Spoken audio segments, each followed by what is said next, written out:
দিদি বাড়িতে পম্পাস ফ্যামিলি থেকে জানাই সবাইকে নমস্কার। সবাই কেমন আছেন? আশা করি সবাই ভালো আছেন।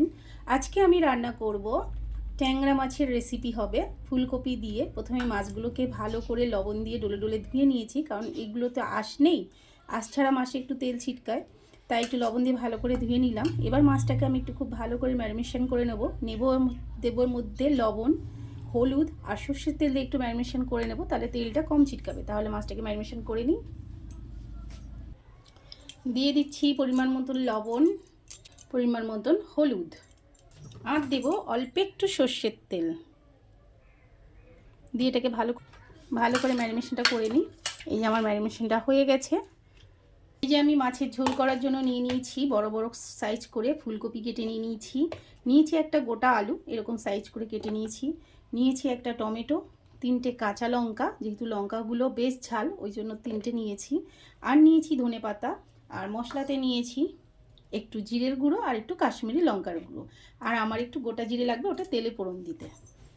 গুঁড়ো মশলাগুলো একটু জল দিয়ে ভিজিয়ে দেবো যাতে মশলাটা খুব ভালোভাবে নরম হয়ে যায়। অল্প একটু জল দিয়ে দিলাম।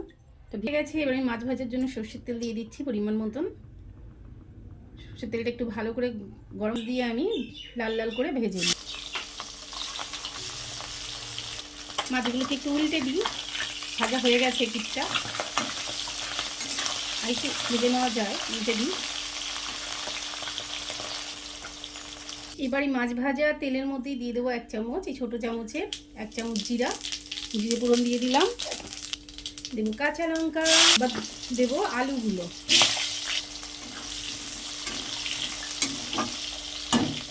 আর দেবো ফুলকপিগুলো। সব ফুলকপিগুলো দিয়ে দিই, দিয়ে একটু ভালো করে এগুলোকে ভেজে নিই। একটু লবণ দিয়ে দিই পরিমাণ মতন, হলুদ দিয়ে দিচ্ছি, তাহলে ফুলকপির মধ্যে একটা গন্ধ থাকে, ওটা আর থাকে না, কাঁচা গন্ধটা। একটু নেড়ে দিই এপিট উপিট করে। এই যে ফুলকপি আর আলুটা ভাজা ভাজা হয়ে গেছে। এবার আমি যে মশলাটাকে ভিজিয়ে রেখেছিলাম ওই মশলাটার মধ্যে দিয়ে দেবো জিরের গুঁড়ো আর কাশ্মীরি লঙ্কার গুঁড়ো। একটু কালারের জন্য দিলাম, কারণ ধনে পাতাটা লেগে গেছিলো বাটির মধ্যে। বাটিটা ধুয়ে একটু জল দিই, আর টমেটোগুলো কেটে রাখো ওগুলো দিয়ে দেবো। এবার একটু ভালো করে মশলাটাকে কষিয়ে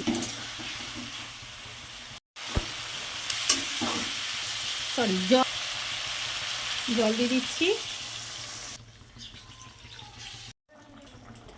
এই যে এটা ফুটতে আরম্ভ করেছে, মানে গ্রেভিটা ঝোলটা বয়েল হচ্ছে। এবার আমি সমস্ত মাছগুলোকে দিয়ে একটু ঢেকে দেবো, ফুলকপি আলুটা সেদ্ধ হওয়া অবধি দিয়ে ঢেকে দিই। ঢাকা থাক, অল্প আছে, হয়ে যাক। ট্যাংরা মাছ দিয়ে ফুলকপি দিয়ে টেস্টি ঝোল। শীতকালে একটু ট্যাংরা মাছ, ফুলকপি, কই মাছ, ফুলকপি দিয়ে ঝোলটা খেলে না ঠিক শীতের আমেজটা বোঝা যায় না। এই যে প্রায় হয়ে এসছে, আর একটু ফুলকপিটা সেদ্ধ দিই। হয়ে গেছে আমার আলু দিয়ে ফুলকপি দিয়ে। এবার এরপর আমি একটু ধনেপাতা ছড়িয়ে একটু ঢেকে দেবো। একটু ধনেপাতা দিয়ে দিই, ঢেকে 2-3 মিনিট আমি এটাকে ঢেকে রাখবো, তাহলে সেন্টটা খুব ভালো হয়। একটু ঢেকে দিই, তারপর নামিয়ে দেবো।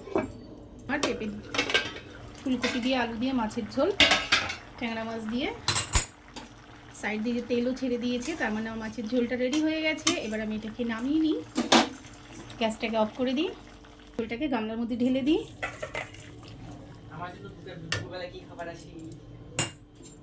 এই যে আমার ট্যাংরা মাছ দিয়ে ফুলকপি দিয়ে আলু দিয়ে ট্যাংরা মাছের ঝোল রেডি হয়ে গেছে। ফুলকপি আলু দিয়ে ট্যাংরা মাছের ঝোল খেতে খুব টেস্ট লাগে। একমাত্র আমার বড় ছেলে ছাড়া আমাদের ঘরে সবাই খুব পছন্দ করে।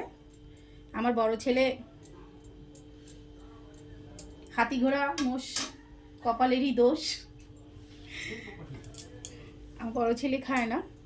একটু ধনেপাতা ছড়িয়ে দিই, হয়ে গেল আমার ফুলকপি দিয়ে আলু দিয়ে ট্যাংরা মাছ দিয়ে মাছের ঝোল।